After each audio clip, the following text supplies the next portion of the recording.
Hello, everyone, and welcome back to Sisters of the Strange. I'm Landrey. I'm Shae.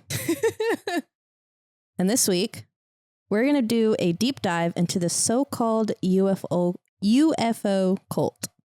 UFO cult. UFO cult. I've never heard it called that before, actually. It's been called a lot of things. Huh. Okay. This is the first time we've got a cult. I'm excited. I was like, heck yeah, I want to do a cult because we've done paranormal, we've done murder, we've been doing a lot of legends. I've done all the things lately. And so I was like, okay, I'm going to do a cult. This is going to be so much fun and so exciting. And I am so depressed after doing it. Just took it out of you? It just like is depressing. It's like how your last one, it's just like sad. Mm-hmm. Sorry, everyone. Bringing the mood down. I know. This week we were like high spirits for Halloween, and I guess we're depressed or something about Halloween going bye-bye. Did I send you that pumpkin? It's like, no more ween. And it's just like a sagging pumpkin. No, it's got like I love tears. the ween pumpkin. Yeah, it says not ween or something like that. But yeah, so this story is, it is actually, I mean, you're going to know because you're going to read the title of the episode, but it is about Heaven's Gate, which I had never heard of. Shae brought up a reference that I was able to be like, oh, well, okay, now, but I had never heard of this. The biggin. And I don't even really want to call it a cult because for half of it, I really don't feel like it's a cult. Okay. So, without further ado, let's get into the episode.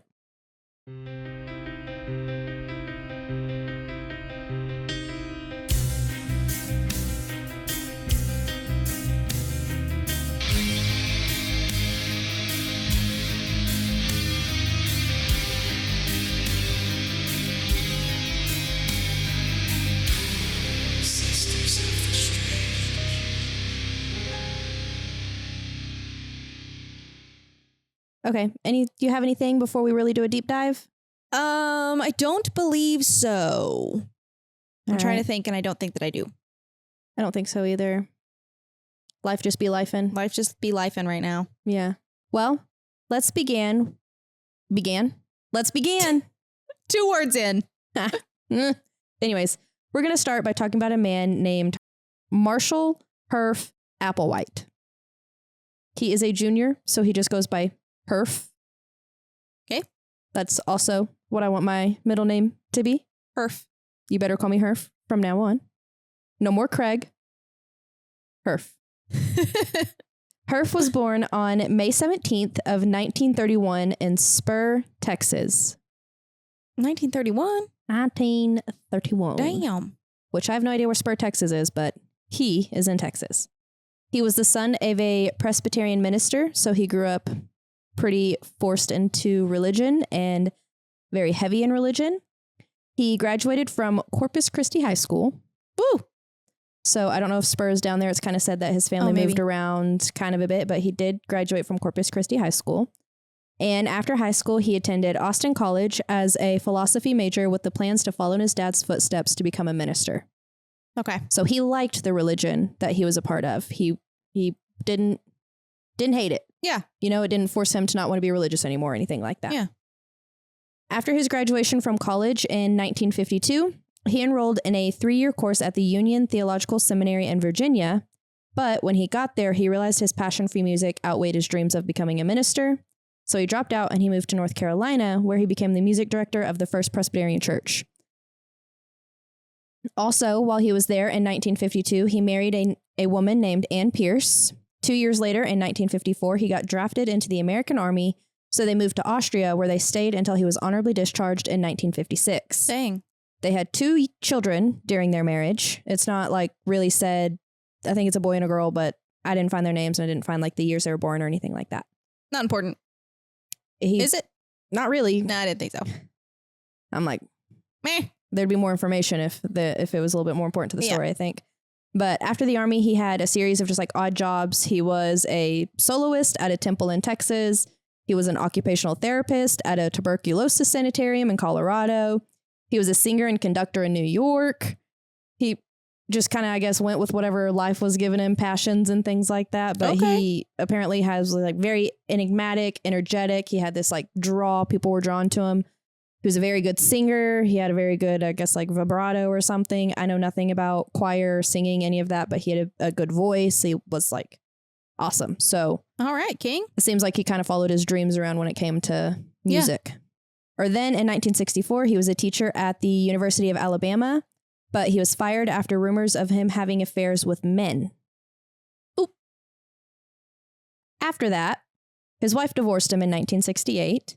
So Herf moved back to Texas, where he sang with the Grand Opera, and he became head of the music department at the University of St. Thomas, which is in Houston. Mm-hmm. He was fired in 1970 for some sort of emotional health problem, which turned out to probably be that he was having relationships with a male grad student. And if you got the St. Thomas part of that, it's probably a pretty religious type of college, almost like going to like Dallas Baptist, like a college, religious college university or whatever. Yeah.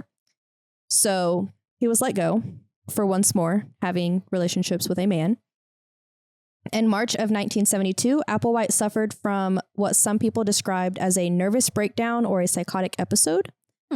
He checked himself into a psychiatric hospital after saying he was hearing voices and suffering from depression. Okay.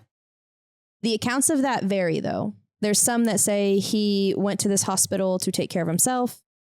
He said he went to the hospital to take care of a friend. His sister said he went to the hospital because he was having heart troubles. Like, it varies. Okay. But at the hospital, he met a woman named Bonnie Nettles. Bonnie was a nurse at the hospital. And a little bit of background on Bonnie is that she was born August 29th of 1927 in Houston, Texas. She was raised in a Baptist household, but from an early age, she showed curiosity about like astrology, mediumship, just kind of like Eastern, whatever, what was it called? We mentioned it in my prior episode about divination. Eastern, I don't know. Basically, she's curious about like UFOs, ghosts, paranormal, things like that. So in 1948, Bonnie graduated from the Herman Hospital of Professional Nursing. Mm-hmm. The following year, she married a businessman named Joseph Siegler Nettles, with whom she had 4 children. She worked as a registered nurse, but as I mentioned, she was interested in astrology, biblical prophecy, UFOs, and the occult. She even actually joined the Houston Lodge of Theosophical Society in 1966. So she actually started hosting weekly seances where she claimed to be in constant contact with a dead monk named Brother Francis. Okay. So she was in it. She was in it. And I'm talking about in it. And from there, her marriage deteriorated. Her beliefs deepened, and her husband was probably like, girl, what? So in 1972, after a series of visions, her husband filed for divorce and was like, yeah, see you. I'm going to take my children and we're going to go do this. So when Bonnie and Herf met at the hospital, as he was most likely a patient and she was most likely his nurse, they believed that they had known each other in a past life. They felt they were fated to meet.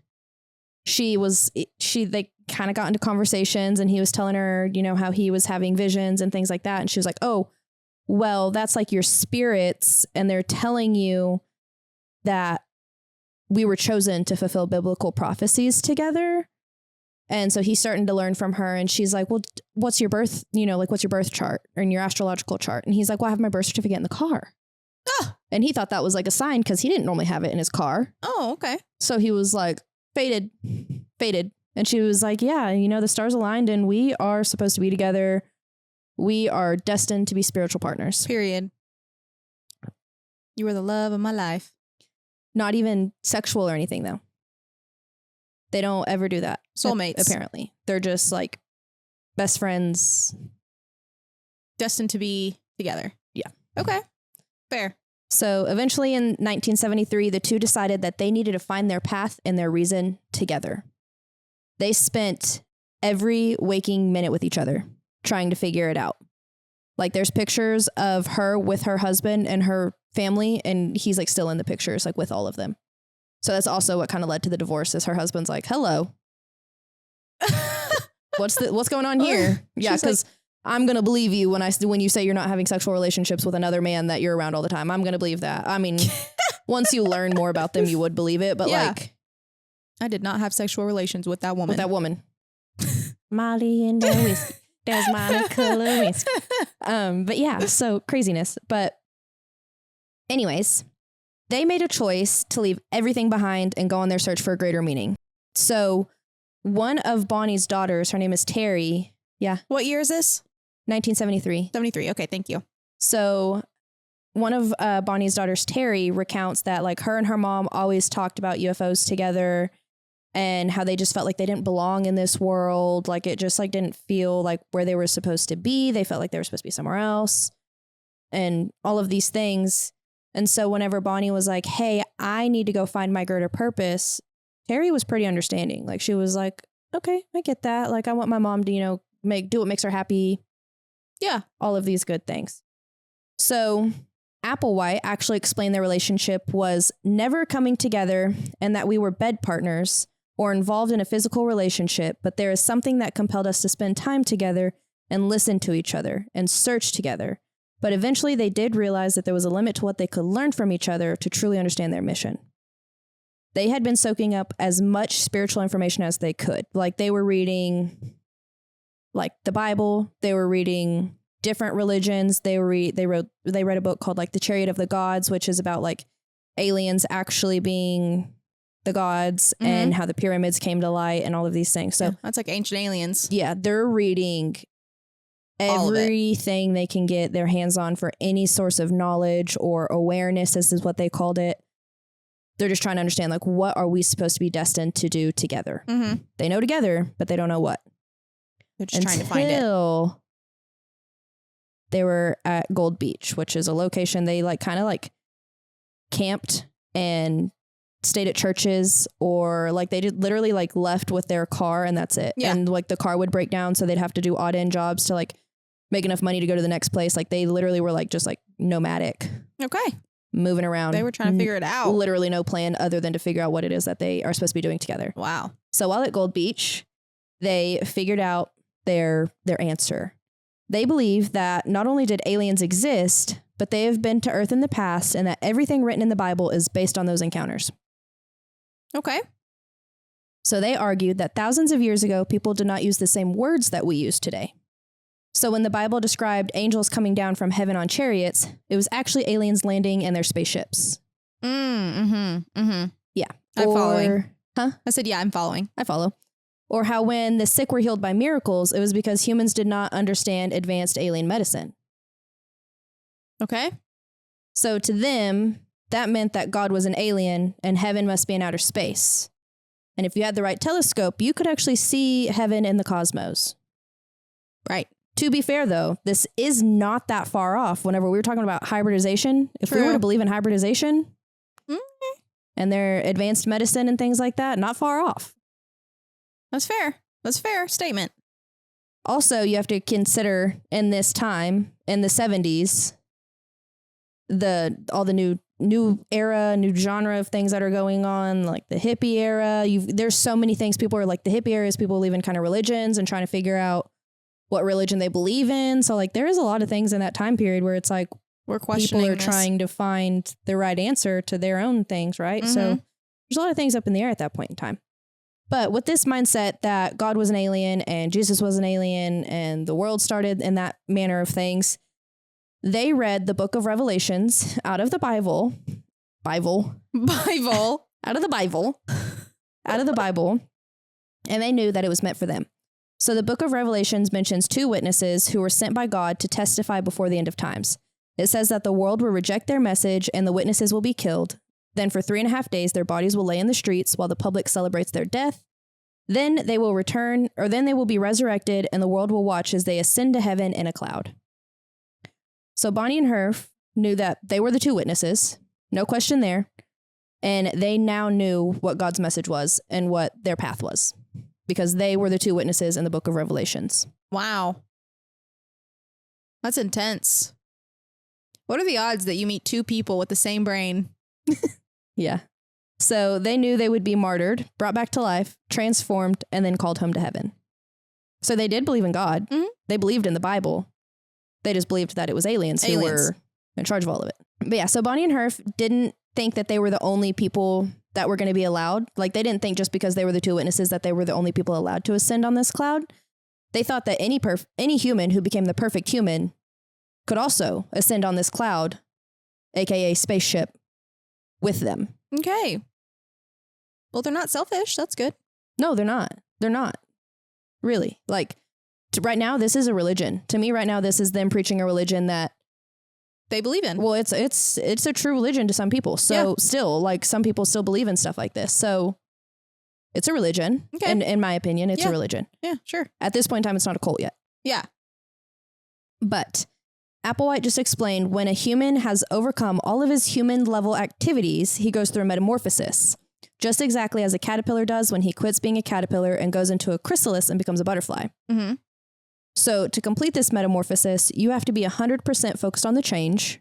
You have to leave behind family, friends, jobs, possessions. They were all human distractions. In 1974, they were struggling to convince anyone that leaving their life behind was worth this metamorphosis, getting picked up on your cloud. And so they went back home. They had to go back to Houston. And they actually did get their first recruit there. And she went with them for a little bit and was trying to spread the word and everything like that. Her family was like, hey, you have a 2-year-old daughter at home. You better get back here. Like tracked her down, took her back. Oh, so they're back to square one. And at this point in time, Herf actually gets arrested and put in jail because he stole a rental car. And I don't think he still had it. I just think he never returned it. Bro. Like when they rented it in like Missouri or something. Yeah. And so rather than giving up their mission, this is like the perfect opportunity for them to realize like, hey, this probably isn't going to go well since no one's recruiting with us. I'm arrested. Like this probably isn't the right path. Yeah. No. His time in isolation grew his fanaticism. Ooh. So once he was released, he immediately hit the road again with Bonnie. And at this point in time, he had written a doctrine while in prison. So now they had their foundation. And it was said she visited him like every day. So they went to churches, colleges, anywhere that they could spread this word. They told people there were beings from another realm that they referred to as the next level. So they said heaven was the next level. Mm-hmm. So anytime I say the next level, they're talking about heaven. And they were interested in helping people ascend to the higher level. So on September 14th of 1975, they held a meeting that made the CBS Evening News. Okay. I said that right. I'm tracking this. Uh-huh. Okay. This sounds familiar. That was hard for me to say. It's okay. It was in Waldport, Oregon.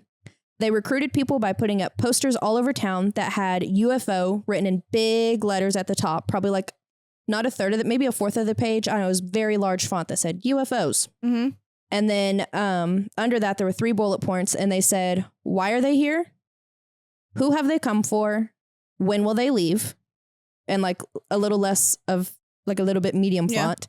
And then in like a smaller paragraph type font, it says 2 individuals say they were sent from the level above human and will return to that level in a spaceship within the next few months. This man and woman will discuss how the transition from the human level to the next level is accomplished and when this may be done. This is not a religious or philosophical organization recruiting membership. However, the information has already prompted a number of individuals to devote their total energy to the transitional process. If you have ever entertained the idea that there might be a real physical level in space beyond the Earth's confines, you will want to attend this meeting. I probably would have gone. They're just like, I'm in. Based off that, I probably would have gone. I don't think I would have been like sucked into the lore here, but I definitely would have been like, I want to hear what these people are about to say. Yeah. Like, honestly, you're right. I want to know what's about to come out these people's mouths. Yeah. So do it for the plot. Honestly, I do a lot of things for the plot. Yeah. Nearly 200 people attended this meeting, and certain people described it as feeling electric, euphoric. They said that there was like a haze over Bonnie and Herf, or there was like a haze over the crowd. They said that they felt just like this magnetic pull. Another person said he felt like he was sitting in the presence of Jesus. Like they went into this meeting and just felt like this is it. Just like some transit. Not everybody. Yeah. But the people who felt it. So they said that Bonnie and Herf walked onto the stage wearing similar clothes with similar haircuts. Then they sat in silence for like minutes and just like soaked in like this crowd and the atmosphere. It was probably really strange. Yeah. If I was in the crowd, I would have been like, I'm very uncomfortable. Hey, like, what's up? Yeah. You know, something. And then Herf began to explain their whole process, their beliefs, the cloud, how they're the 2 people. They started calling themselves the 2. Mm-hmm.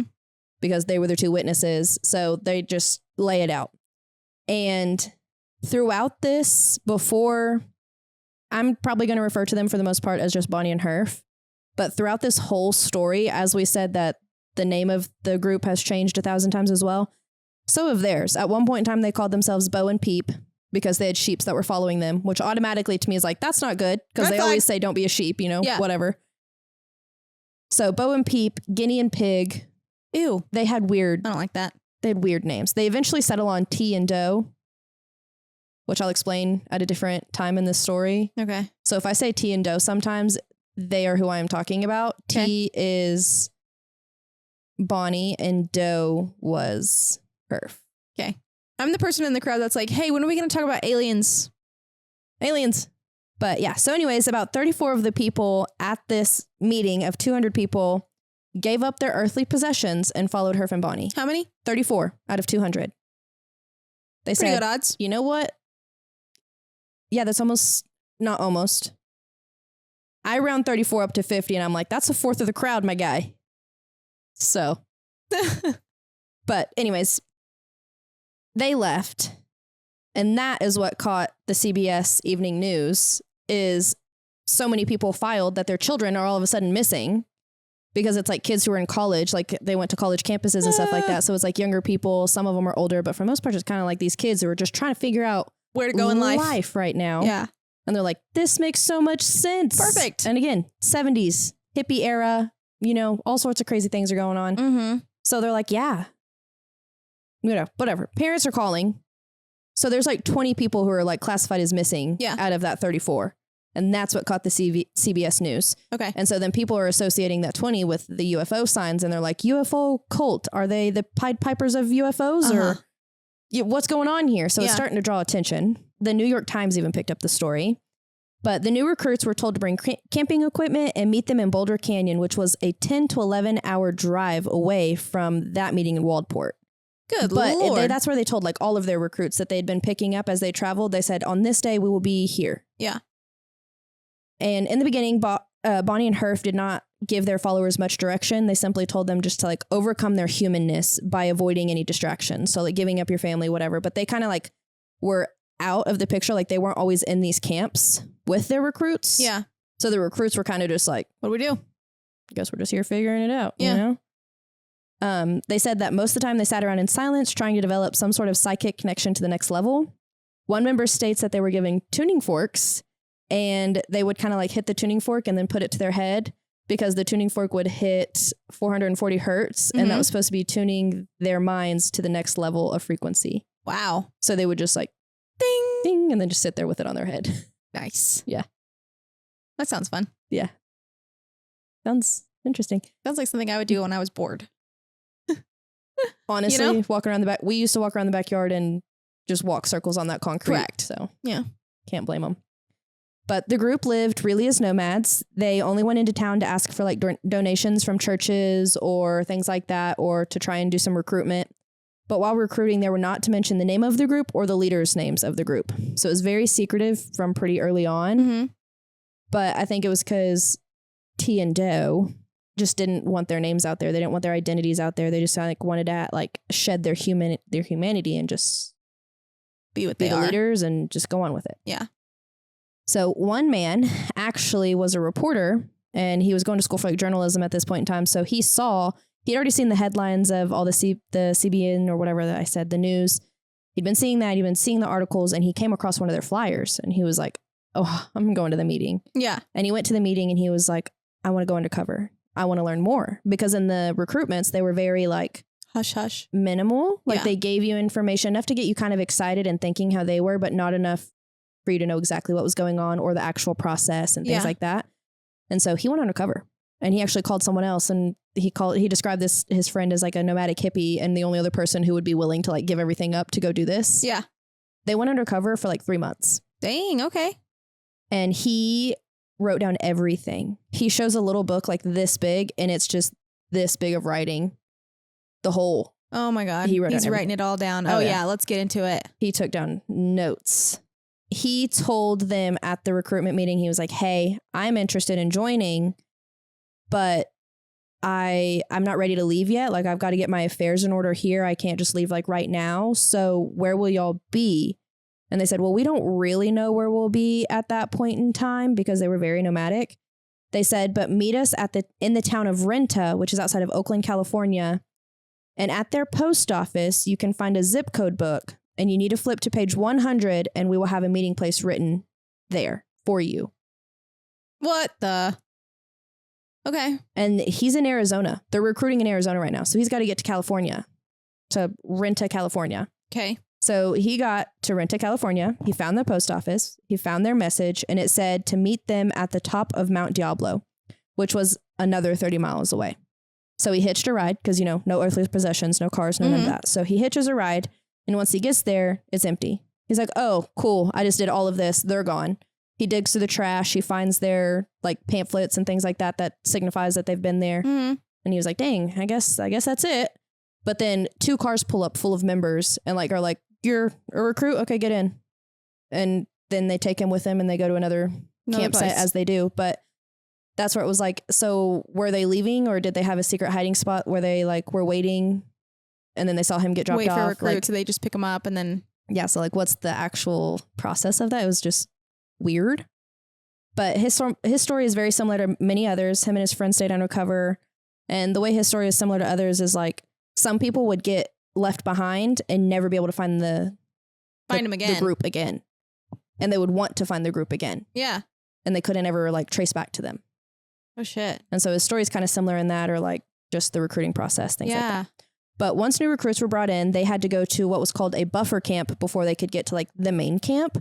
And so this buffer camp is where they were given a partner. So you had an accountability partner, a check partner that you were with 24 hours a day, 7 days a week. And it was kind of to test your humanity and to test your drive to actually do this and to be part of this to really group. Give everything up. Yeah. Because they would put you with someone that you most likely wouldn't have anything in common with, or someone that you may, sexually desire, but sexual desires are a human desire. And the only way you can get to this next level is to shed your humanness. So you can't have sex. You can't have relationships with people. You're not supposed to do all of these things. So they'd give you this partner to test you, basically. Mm-hmm. And then once you did that, then you would get once you passed that, and once you made it through that, then you were able to reconvene with Bonnie and Herf. But sometimes they were there, sometimes they weren't. It was very just up in the air about where and what was going on at this point in time, really. People were recruited and joining, but it was this weird middle ground where Bonnie and Herf weren't even telling people what they were supposed to be doing. It was just kind of an open direction, shed your humanity. And wait for the next instruction. Yeah. And at this point in time, Bonnie and Herf did go kind of undercover also, because their identities got called out in the newspapers. And old members who had been recruited, now they're trying to find parents and families are trying to get their kids back and things like that. So they kind of went into hiding. And one article even called Herf the next Charles Manson. Ooh. Which hurt his feelings, or they made a connection that because Charles Manson, I think, was going on at this point in time. Mm-hmm. So they made an article that they were in cahoots with one another. All of it was tied in together. There was just a lot of articles put out about these people. But Bonnie and Herf reappeared in 1976 and told their group that recruitment was closed. But instead of calling it recruitment, she called it the harvest. She said, the harvest is closed. Oop. And that would scare me. But at that point, they had gathered 80 to 100 people. And they announced that the first part of the book of Revelations has already occurred. So the articles mocking them and doubting them, that was the martyrdom. Mm-hmm. And it was now time for them to move into their next phase of their mission. And this was called the classroom. So at this point in time, Herf and Bonnie called everybody the class. They were all in class 24 hours a day, 7 days a week, learning, being their better selves. Okay. You love it? I love it. Now we're a cult. Even still, to me, this isn't the part that even gets me there still, honestly. Kind of, but not really. Because it's kind of I think monks and nuns give up a lot. That's true. To follow what they want to follow. That's fair. So there's kind of if it's the religion they're following, not culty to me yet. Okay. Not yet. It gets there. and I'll let you know when, but not yet. So Bonnie and Herf said that they had taken this hands-off approach and it wasn't working anymore and things needed to change. And now they're going to be the teachers and their followers would be the class. They cracked down and introduced exercise into their regimen as well as diet restrictions. And this new structure actually did cause some people to leave because they were like, I thought this was supposed to be like us trying to figure it out before the end of the world so that we get taken by our cloud. Yeah. But Bonnie and Herf also like kicked people out because they were holding back the class. So if you weren't doing what you're supposed to do, if you weren't doing it right or fast enough, apparently every 12 minutes, someone had to like report back to Bonnie and Herf. Like there was just a lot of 12 minutes. Every 12 minutes, there was guidelines. And so if you weren't showing your dedication, you're out. You would think that would cause some of the people in the group to like get some doubts and stuff like that. Yeah. Cause like, what the hell? But it actually made the people in the group that like really believed in this, it made them more excited because they were like, we're the chosen ones. We're good. Like, we're doing what we're supposed to do. We're perfect humans. We are on the right path. Yeah. So it kind of like the energy you would think would go down and it was just going up. Mm-hmm. So as these remaining members are getting into their higher levels of consciousness and becoming better, more perfect humans and closer to their ascension, they had to shed their human name because it continually linked themselves to their family trees, their human side of things. It was an emotion that, and like, you know, it ties you to all these things. So their new names all had to end in ODY, Odie. And they all had 6-letter names. Every person got a 6-letter name. And the first 3 letters were capitalized. And it could be like just the first few letters of your names with Odie at the end, or you could kind of change it up if you wanted, like based off of a personality trait or characteristic of yourself, things like that. So like I would be probably like, and it was no vowels. So it was like all the consonants. So there was like a member's name and their name was Jerody. It was like JWR Odie. Mine would just be Jody. I would be like Lenody, like LNN Odie instead of A. I have 2 vowels in my name, so I only have 2 other letters to work with. You would just be like Shadody or something. Shody or something. But yeah. Scrotum. But yeah, so they had to do that. And that's wild. Yeah, so it was like Jerody, Schlenody, Sorody. His name was Sawyer and he became Sorody. Aw, yeah. Sawyer. Sawyer actually is in one of the episodes that I like watched a few documentaries. Oh, really?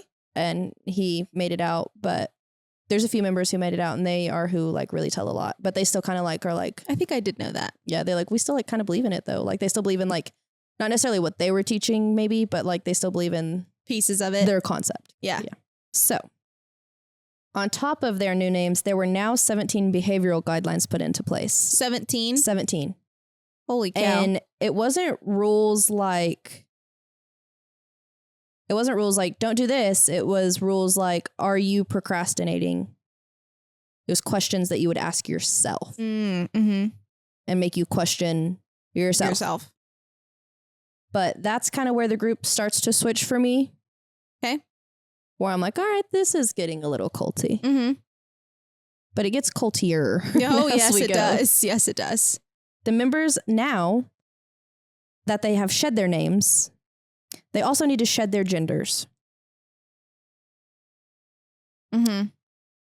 You are supposed to be genderless when you go into the next level. So women could not wear makeup or jewelry, and men had to be like clean shaven. You all had to consider the tone of voice you were using. So like men, if their voices were too low, they needed to like raise them up a little bit. Women, if their voices were too high, they needed to bring them down a little bit. They all needed to try and speak in the most like gender neutral tone that they could. There was one man who's interviewed and he, to this day, has a problem talking. Like I thought he had like a stroke or something, honestly, whenever I was watching him. But it turns out it's because he has modified his voice so much that it created such a stigma in his brain that he still is like having to like he still has problems with it. Oh my gosh. And it was like one time he had used too low of a voice. It was like in the morning when your voice is grovelly. And Doe had like made a hit at him, kind of like used the same tone of voice, and it embarrassed him. And that was like kind of what made him be like, I think I need to leave the group, because I don't think I'm doing what I'm supposed to do. I'm not my most perfect human self. And he still to this day has like speech, like he was having a hard time talking. Oh my God. That's wild. Yes. They also shaved all of their heads to have the same bowl cut. They also wore the same uniform, and they looked as similar as possible. And before like a real uniform came along, they all just wore like loose fitting button up shirts all the way to their neck, things like that, to like make it to where they didn't accentuate their bodies, because their bodies weren't who they were, if that makes sense. Yeah. They all ate the same amount of food as every other person in the group. Same serving size, same type of food, which that to me, I'm like, what? Could you imagine making, you and Damien probably eat the same amount of food, but can you imagine me and my husband trying to eat the same amount of food? Yeah. My husband would be starving, or like, I would be exploding. Yeah. Or like, what if you hate it? Or allergic? I'm literally just picturing like peas and mashed potatoes. Oh, they did like juice fasts and applesauce. Like enough nutrition to survive. Sustain you, but not, or to survive, but not sustain. Yeah. Yeah. So they referred to, at this point in time also, they're shedding all their humanity. So they also have to shed words that link humanity to like objects. So like their houses were now called crafts. They referred to food as fuel. Okay. Eating was now called consumption. Yes. Their bodies were called vehicles. The organs were called plumbing. Anything sexual was called sensual. Sensual. Okay. So, when you think about it, when you think of, when you say sensual, plumbing, vehicles, fuel, consumption, none of that to me registers with the human quality. So that tracks. Yeah. But either way, the group runs into their first major issue. They're living like this. They're all living happily. Honestly, most of them are pretty okay with all of these changes. They are believing that, even though in the beginning, when they were recruiting, they said, hey, the spaceship is going to come down in the next couple of months, and this is your only chance, because they thought the world was ending. So there's like, this was your chance to ascend before the world ended. And people kind of were starting to question that part of it a little bit, but they also believed so much that they had to become a perfect human before they could get there, that they were like, it's just not the time. I'm not a perfect human. We're just not there yet. Yeah. And they ran into their first issue in 1985. So it's about 10 years later, when Bonnie was diagnosed with cancer. She was actually diagnosed in like 1982, and she had cancer of like the eye, and she got a fake eye put in, but she never talked about it. Never. Yeah. It wasn't like, it wasn't really happening. Attention was not drawn to it at all. Yeah. But her and Bonnie did not believe that she would actually be affected by her cancer or die due to the cancer, because the next level was a physical place, and you only got to go there with your physical body. That's what they've been teaching. They've been teaching that your metamorphosis is your physical body metamorphosizing, but not you dying. Yeah. Not your body like physically changing. Like you will take your body with you to heaven, is what their whole theory was based on. Yeah. But now she died. So she didn't get to make it. Yeah, she didn't make it there. According to their original beliefs. So it caused just this upheaval. How did she die? If she was our leader, she was one of the two. She was sent by God in Jesus to teach us these things and make us be these perfect humans. So how? Yeah.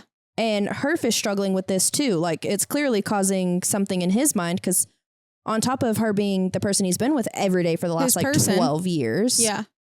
What do you mean that her body didn't go? Didn't. So he actually let every single member at that time go home. He said, everyone go home after they've been in complete isolation.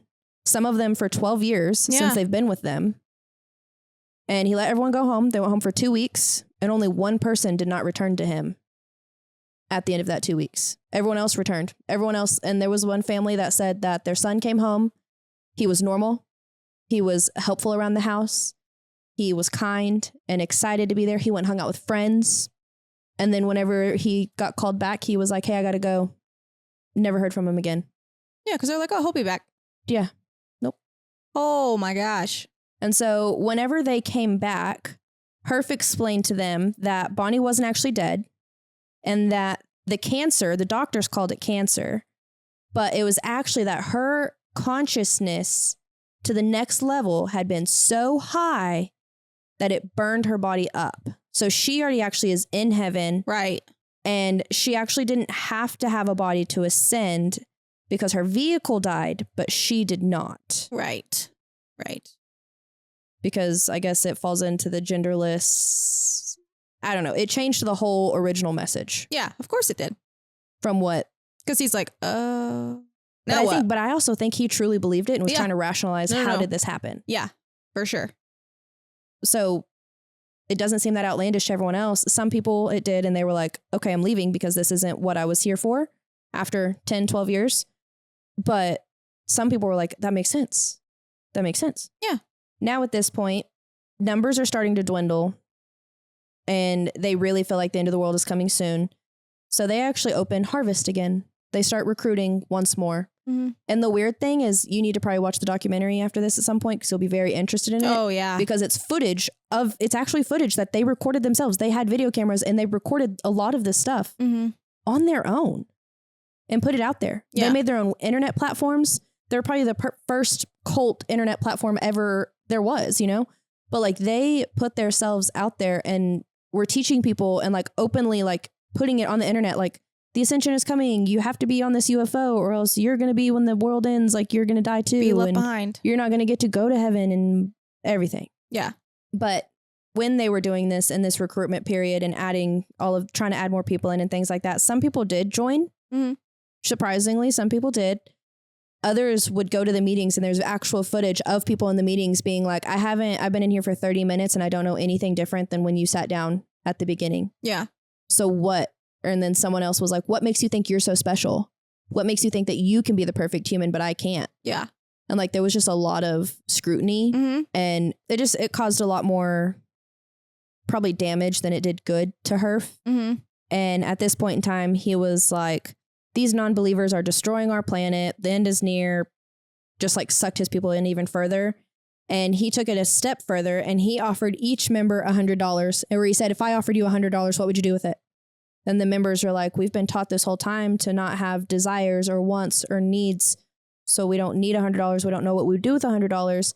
And the way that they were actually being funded at some points in time was like trust funds, inheritance, like things like that. Like they weren't always having to go get donations. They were living in like mansions and stuff like that at this point. Yes.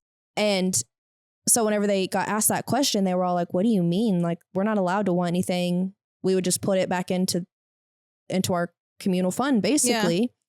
And at that point, Herf is like, okay, well, I'm going to buy you all diamond or gold wedding bands with this money and we're all going to marry each other. Mm-hmm. So they have like this ceremony where they basically all marry Herf and marry the group to like show their dedication, to show this is. And part of that, the psychology behind it is probably like he just got left by Bonnie. Yeah. That he didn't ever think would leave her and he wants to make sure these people aren't going to leave him too. Yeah. There's some psychology probably behind that. Mm-hmm. Yeah, for sure. But now they're all wearing gold wedding bands. Yes. And even in some of his videos where he's like this, you can see the wedding band and I'm like, oh, like seeing it and knowing to pay attention for it. Yeah. Is crazy. But at this point in time, some of the people in the group are like, all right, it's changed from being about the message and about being our higher selves to go to the next level. And now it's changing to where we're not focusing on the message, but we're focusing on our messenger instead. And there's a whole argument on brainwashing and cults and on if these people were being brainwashed or not. And someone was like, I do think they were being brainwashed because there's videos and every time Herf talked about T or Bonnie, he would choke up.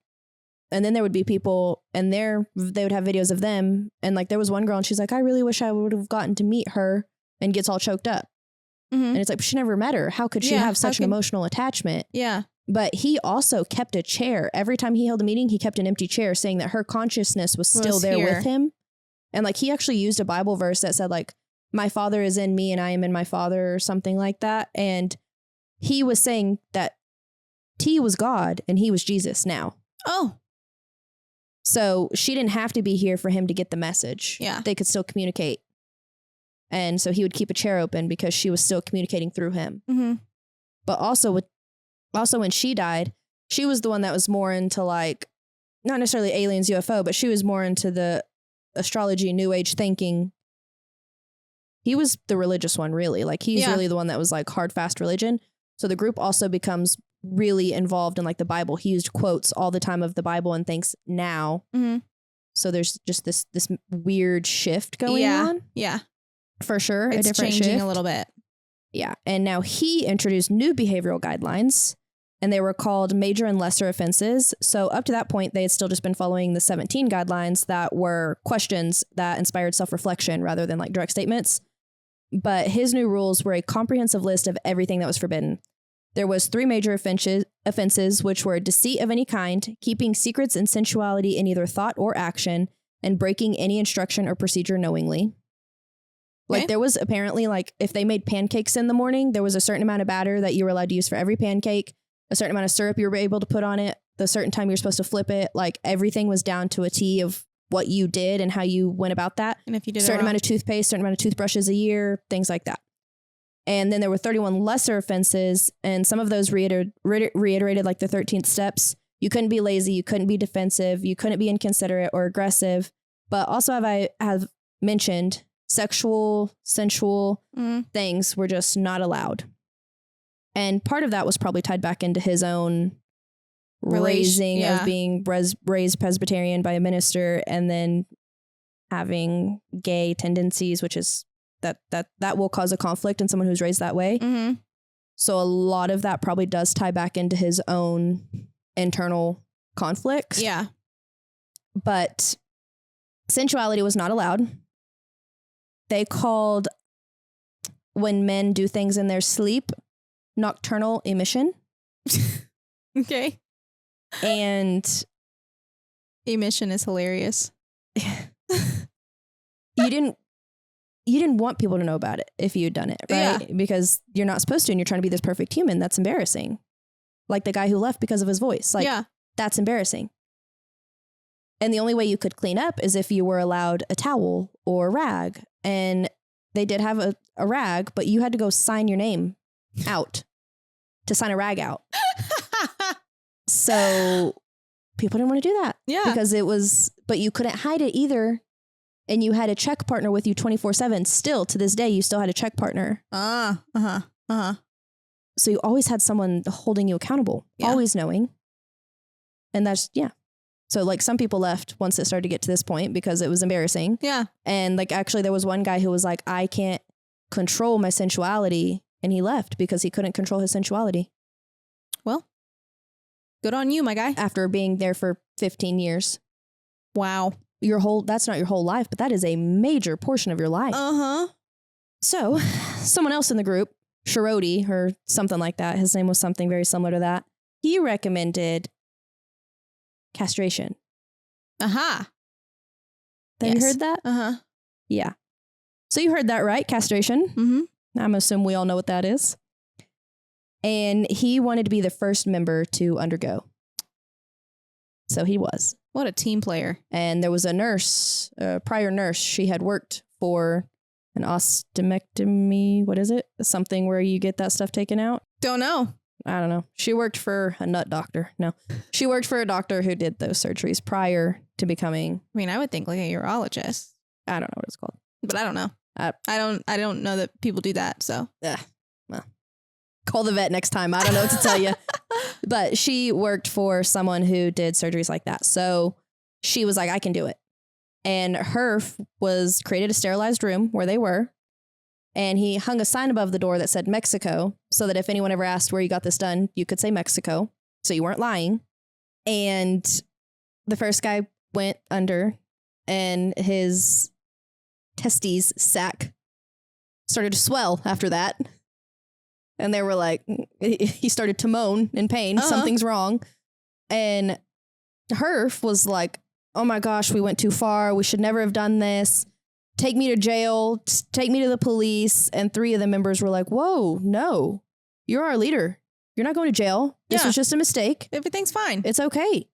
And they called a priest first because they didn't want to go to the hospital and get looked into and all of that. Yeah. So they called a priest first and was like, have you ever had to deal with this? What do we do? And he was like, I don't know what you're talking about. I can't help you with this. What do you mean? So he was of no help. So they did end up dropping off Sharody, or I could be mistaken because there was a lot of Odies in here, you know, but I don't mean to make fun of that because it actually is very sad, but it is kind of funny, but it's very sad. And I understand the seriousness of this concept. So I'm like, I get it. I know it's sad, but that's kind of silly too. So anyway, I'm going to sit here and spiral. So let's not do that. So they drop him off at the hospital and 3 of them are like, evidence, let's go. Mm-hmm. So they drop his testes in a river off of a pier and get rid of the evidence. I don't know why they kept him anyways that long. Yeah, why do we still have him? Proof that he's castrated, I don't know. Probably. And so everyone's like, oh, and he comes back to the group and he's fine. 7 to 8 other men underwent the same procedure, but they find a real doctor to do it. Oh. Perf got castrated as well. What a guy. I want to know, like, did they cut off, like, the whole sack? Or just everything in general? Can you only get a piece of wood in your life if you have a sack? Like, no. Can you not still... I mean, just because there's no emission, wouldn't a stiffy still be a problem? I don't know how to say this in like the most... Emission. I know that my niece and nephew listen to this, so I'm trying to figure it out. But like... You're doing a great job, first of all. I'm trying to say it in a nice way to not get me arrested. But like, can you not... Would that still not be a problem? So did you cut off everything or just like... I mean, surely not. I don't know. That would... I don't know. I don't either. They only mentioned the testes, so we're going to go with that. Yeah. But I think at this point we can all agree that things are getting real bad, real south. But like no one in the group is feeling that way. Everyone in the group is feeling like they are doing what they are supposed to be doing. Yeah. It's us looking back that we're like, what? But like if you're in that belief and you're part of that, like you get it. Yeah. You know, you understand this is what you've got to do. Yeah. So I get it. And that's where it's hard, where I'm like, I'm laughing a little bit, but I'm also like, this is really sad because they just think they're doing what they're supposed to be doing. Mm-hmm. Like, that's it. They are just doing what they need to do to be the better person to come to the higher level. Like, that's it. Yeah. But at what point do you like ask yourself, like, why isn't everybody doing this? Because they were the chosen perfect humans. Okay. Fair. And you have to have the dedication to do that. They said at one point in time that they felt like they had chips already in their brains from the higher level or the next level. So whenever they went to these meetings or whenever they went to the original recruitment and like Herf was talking and they just clicked with him and they felt like they've known him, that's kind of how they like put it into play, is like, if you got it, you got it. And it was because you had it. Yeah. I don't know how to describe that any better. You know. And some people like felt that with him. They felt like they've known him forever. They felt like they knew that that was where they were supposed to be, which intuition's a heavy thing. Like right now, I've mentioned 1,000 times, like my intuition right now, I'm sitting so confident and like, comfortable in where I'm at in my life. And I definitely am in a situation where I should not feel that way. But I just know that it's all going to be fine. And so it's like, I think they just felt that. Yeah. That makes sense. And they believed it. And everyone has their own religious beliefs and their own path to following it. So that's what they were doing. Yeah. They had no idea that they were in a cult. No. Well, Herf called it a cult. He said, we are the cult of cults. We are the cult of truth. Well. So they knew they were in something, but like they just thought it was the religious pathway to get to heaven. So it is what it is, you know? Yeah. But now in 1995, they learn of the famous Hale-Bopp comet. It's discovered by, I don't know, people and NASA. There's a man, I think his name was Art Bell, and he had a radio station that you could call about basically what we talk about. Anything strange, paranormal, odd, weird. You know, the Mark Markham or whatever, that Max Mark, whatever, the thing that Mark tagged us in, was like, this is something people would want to know about. And he created a teleportation, whatever. Yes.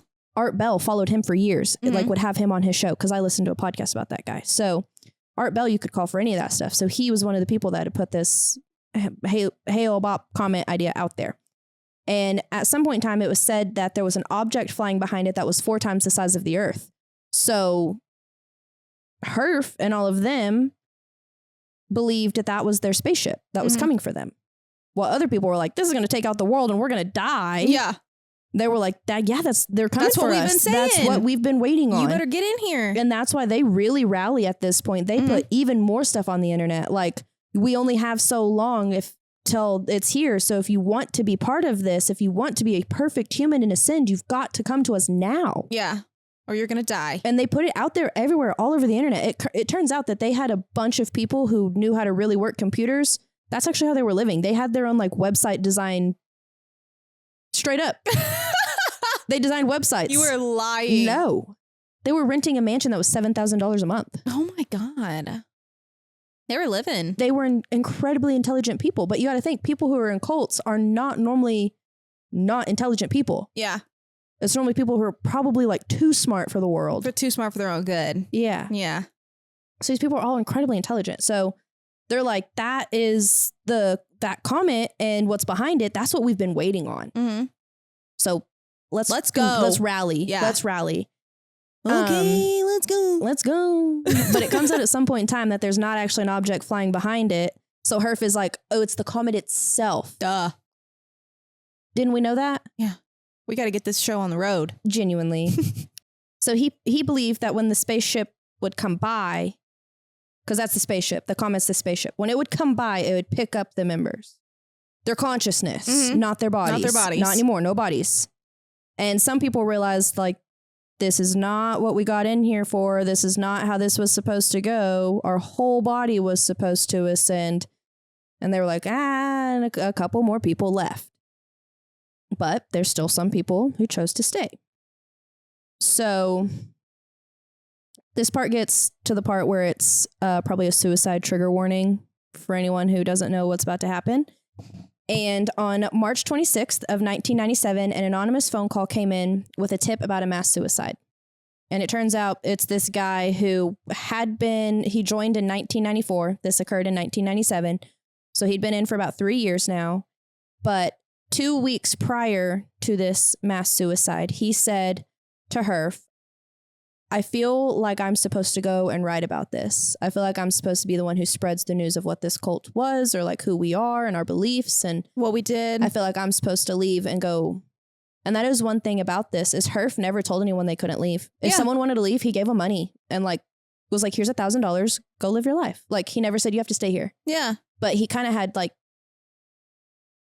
put it in their minds though, like you're not going to get to ascend then. You don't get to go to heaven then if you leave. So that's on you. You can leave, but you're not going to get to go to heaven. Yeah. So it was a mental play on people. And I don't think he really meant to play them like that. I think he genuinely believed that. And so then it's the same thing as people right now who fight their religion and are like, well, if I don't believe in God, when the world doesn't, where do I go? Mm-hmm. You know? So there's a balance. It's very similar. And anyways, so this guy left and Herf actually sent him a packet. He got a packet in the mail. And it said, like, on this day, you need to go to the house and you need to bring your camera and record the house and then call the police with a tip that there's been the mass suicide. I've seen the video. Yeah. Yeah. And so that's exactly what he did. He called the police and said, hey, there's been a mass suicide at this address. After he did go and video. And the video is him walking through a mansion. And there's just a bunch of different rooms. And like, there's one room that has like 2 beds in it. And there is a body laid out on the bed wearing black Nike sneakers, a black pair of pants, a black shirt, a shroud over them. I can't tell if it's purple or red, but some sort of diamond shaped shroud over the top half of their bodies. Their hands are laid perfectly by their sides. A lot of them wore glasses. So their glasses are laid just directly next to them. They had a bag of, I guess, their items or maybe possessions at the end of their feet. And there was 39 bodies that were like that. Well, there was 37 bodies that were like that. There were 2 bodies that were the last bodies. So it's actually said that these bodies had probably been, it was probably like a 3-day process because they were all in varying stages of decomposition. So from what I understand, there was 4 groups, 4 waves, I would say. There was 15 people in one, 15 people in the next, 7 people in the next, and then the last 2. So the first 15 people, we had it on their outfits. They would eat a cup of applesauce or a cup of pudding, and it had phenobarbital. It had that in there. They would take a shot of vodka. They would put a bag over their head, and then they would lay down until they asphyxiated. The causes of death. I didn't know that. Yeah, the causes of death were asphyxiation and high doses of the drug you just said, and probably a little bit of the vodka played into that. Wow. So, I didn't know that. I didn't know about the asphyxiation. Yeah, so that was, well, the first 15 people did that, and then a group came in and took the bags off their heads, put the shrouds over them, cleaned up the scene, cleaned up the applesauces and things like that, and then the next 15 did it. And the 7 or 9 at that point cleaned it up. And then the last 2 did the same thing for the last 7. So those last 2 were the only ones found with the bags over their head. Oh, yeah. That makes sense. Yeah. I remember that now. Yeah. Okay. So it was 21 women and 18 men ranging from the ages of 25 to 71. Wow. It said that they each had $5.75 in their pockets because Mark Twain had a story one time and it said the cost to ride the tail of a comet was $5.75. So they all had $5.75 in their pocket. The original reportings were there are 30 to 40 men because they all had their hair cut short. Oh, yeah. They all were wearing the same clothes. So they all thought they were men until they started to actually take the bodies out. So that's just like the original reportings whenever it's very first broke the news, you know? Yeah. So the deaths took place, like I said, several days between March 24th and 26th. That's so crazy. That's it. It's so crazy because it seems like it was so like, oh, we got to hurry up and do this. Got to hurry up and die. Yeah. Like, and I wonder what was going through their heads whenever he was like, okay, well, this is it. Get in. Well, they did exit interviews. So they have videos. I didn't watch like really many of them, but I watched a couple, and there's one girl and she's like, I'm so excited to be doing this. And she's crying, but she's like kind of smiling. And she's got her accountability partner next to her. That's an odd dynamic for me because that's like peer pressure and just like following, and the sheep originally how we called them the sheep. It's like, if you have an accountability partner and they're going to do it and it's someone you've been with for the last 12 years, like, well, then you and a lot of them, like one of the guys who made it out and things like that, the one who was fighting his sexuality and things, he had said, like, you wanted to prove yourself to the next level that you were more committed than anyone else. And that was like your driving force. It's like you wanted to let people know you were more committed. All for it. Yeah. Yeah. And in that, you would think Herf and the suicide part of things, you would think he'd be like first or last. He was in the middle group. Like you would think he'd be one of the last 2. And that's what makes me think. I think he believed it. Truly, he wasn't just like, which I ever thought that like, oh, he was just this cult leader who wanted to kill all these people. Like, but that just further proves the point of the fact that he believed it. Yeah. Just as committed as all these other people. Yeah, no, he believed it for sure. And I think they all did. And I think that's the part, like for me, when I finished it last night, like my research, I genuinely felt depressed. Like I was sitting on my couch and I was like, I was ready to go to bed. It was like 11 o'clock at night. And I was like, there's no way I'm going to bed like this. Yeah. I ended up watching a Christmas movie to like amp it up a little bit. But I still, even when I laid down, I was like, that's fucking harsh. It's crazy. It's harsh. It is really heavy. And who knows, maybe they did get to go to their next level of consciousness. We don't know. Yeah. We don't know where they're at, but like the process they took to get there is very sad. And like, at what point did they decide? Like, at what point was that the deciding plan? You know, Well, like, they did march I didn't mention this, but they did March, and they did it when they did it in March because that was when the comet was supposed to be closest to the Earth for the spaceship to get them. Yeah. But I don't But know, like to commit suicide. Yeah. You know? Which is against definitely the Bible. But I guess if they thought that their consciousness, they weren't killing their consciousness, only their vehicle, then maybe to them that wasn't suicide, you know? Yeah. Because they were rationalizing that their vehicles, that they had come down already and this was just a different vehicle. And they were in this vehicle to learn how to handle vices that other vehicles had.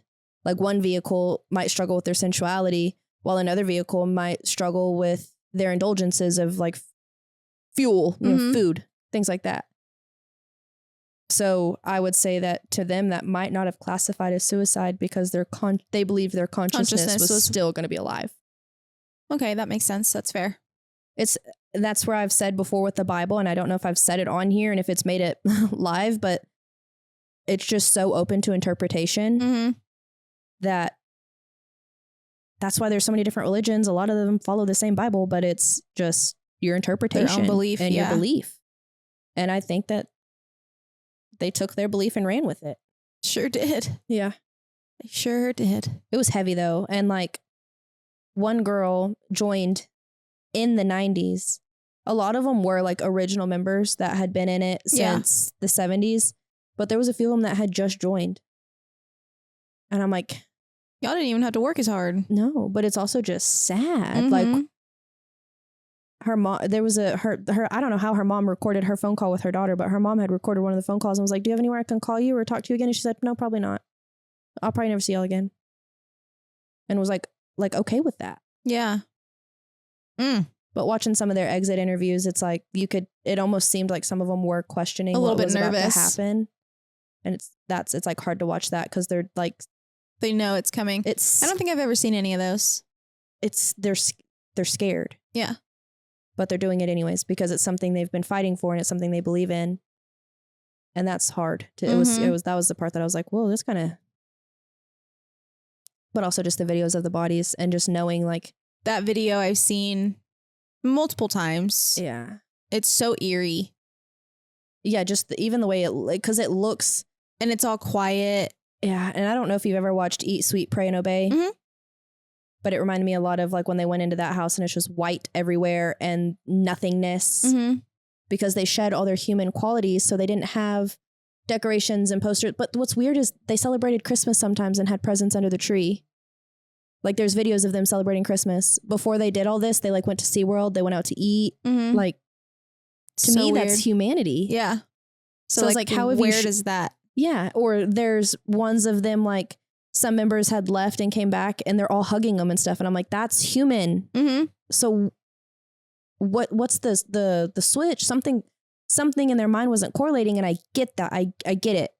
But to me as an outsider looking at it, I'm like, what? How did they not get that? That was human. That is a human act. Hugging somebody is a human act. And your whole thing was to shed that. Yeah. So for me, it's like, what are we doing? I don't get some of it. I definitely don't get it. I get that they were following their religion and they were doing what they believed. But whenever it comes down to stuff like that, I'm like, but that's human. And you're following all of these rules to be the most perfect human, but then you're hugging someone and that's a human emotion. Yeah. Aren't you supposed to shut emotion out? So it confuses me a little bit, but it is very confusing and hard to wrap your brain around. Yeah. You'll never know unless you talk to the people who were in it. Some of them. But it's such an interesting topic. Yeah. I was like excited to go into it and I was like, this is going to be so cool. And now I'm like, you're like, oh, I'm so sad. Well, at least you got it out though. I did. At least you didn't have to sit on it. Yeah, I didn't. And it's going to stay with me a little bit. The Eat, Sweet, Pray and Obey stuck with me for a while. Something about it. And even I watched a Jonestown documentary and that's a good one. That stuck with me for a hot minute too. Yeah, that was a big one. And even just the footage of that, there's just bodies like, it looks like trash bags everywhere. Yeah. Ooh. The wild one. Yeah. Cults are crazy, man. Don't get caught up in a cult. Some could argue that we are a cult. Meh. Meh. Don't worry. I won't make you call your body a vehicle. Yeah. Yet. Stay tuned. Stay tuned. Because you're all going to be called Craigs eventually. That's your name now. No Perfs. Odies. No Odies, just No Craigs. Odies around here. Yeah, I don't know. I don't want to joke too much about any of it because it is, I genuinely feel, and that's what I was struggling with last night is I was like, I feel sadness for the people who took their lives in that way. Yeah. Oh, yeah. But I also don't feel sadness. I feel like, I don't want to say happy for them, but most of them passed away doing exactly what they wanted to be doing. They fulfilled their lives in the way that they thought that they needed to. Like they felt that they were at their level of like success, basically. Like that would be a level of success. And they felt that. So part of me is like, I don't need to feel bad for them because I'm an empathetic person. So for me, I'm like, that's horrible. That's so sad. Like seeing it from the outside, but putting myself inside, I'm like, they died. Most of them died happy. I'm sure they died scared, but they did what they wanted to do. Yeah. And maybe they got to where they wanted to be. We don't know. Yeah. And so that's why I was having to tell myself last night, like, stop feeling sad. Stop feeling sad. You're okay. They're on the cloud up there, man. Yeah. I was feeling really sad about it last night. Just I don't know. For me, the humanity of it, I guess. But yeah, to not have any of it is, kind of hard to process for sure. But if you liked this episode, like, comment, subscribe. Hopefully we were able to not offend anyone this time. I don't like offending people. Like I said, I'm empathetic. So I don't like it when people are like, you've hurt my feelings today. I'm like, I don't want to hurt your feelings. I just want to make everyone happy and have joy and share information. Have joy as we talk about murder. Oh, like that's all I want to do is just like, I don't know. It comes with the crowd, I guess. Yeah, it does. So it is what it is. But I hope we did this topic justice. I think you did it well. I think you did it very well, actually. Probably better than I could have done it. It's just for sure. It's heavy. It's hard, but it was very interesting. And if you want to send us your stories or other recommendations and things like that, feel free to email us at sistersofthestrangepodcast@gmail.com. We have been getting a lot of Insta messages and I have been answering them. But if it's like a story or something you really want us to like, send it to our email. But I've been responding on Instagram just to chit chat, have some nice convo. If you're some of the people who have been sending on Instagram, feel free to share in our Discord as well, where we have a community going on where you can talk to us and upload stories there and recommendations and memes and fun stuff over there. Yeah, we like it over there. It's in our link. It's like we have a link tree in our Instagram bio. So I think maybe even our Facebook one as well. So go find it. And join the little strange community we've got going on. And we will see you on Tuesday. All right.